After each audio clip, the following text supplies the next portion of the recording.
क्या आप जानते हैं कि हमारे मुल्क का तेल दरामदी बिल इस कदर बढ़ चुका है कि हुकूमत अब नए और सख्त इक़दामात पर गौर कर रही है।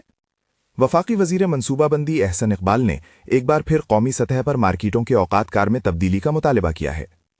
लाहौर में एक प्रेस कॉन्फ्रेंस से खिताब करते हुए उन्होंने कहा कि मुल्क को संगीन मुआशी चैलेंजेस का सामना है और तवानाई के इस्तेमाल में कमी लाना वक्त की अहम ज़रूरत है।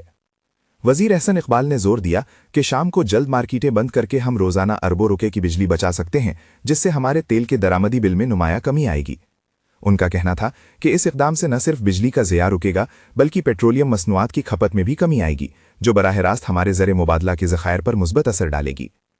इस वक्त पाकिस्तान आलमी मंडी में तेल की बढ़ती हुई कीमतों और रुपए की कदर में मुसलसल गिरावट की वजह से शदीद दबाव का शिकार है। तेल की दरामदात पर भारी इन्हिसार हमारे तिजारती खसारे को बढ़ा रहा है और मुल्की मुआशी इस्तेहकाम को खतरे में डाल रहा है। ऐसे में तवानाई की बचत के हर मुमकिन इकदाम पर अमल दरामद ज़रूरी हो गया है।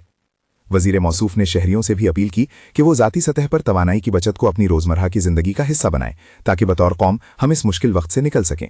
अब देखना यह है कि हुकूमत वजीर मनसूबाबंदी की इस तजवीज़ पर कब और कैसे अमल दरामद करती है। क्या तमाम सूबाई हुकूमतें और ताजिर बिरादरी इस अहम कौमी हदफ के हुसूल में अपना किरदार अदा करेंगे? हमें एक कौम की हैसियत से मुत्तहिद होकर इस मुआशी चैलेंज का सामना करना होगा और तवानाई के ज़िया को रोकना होगा।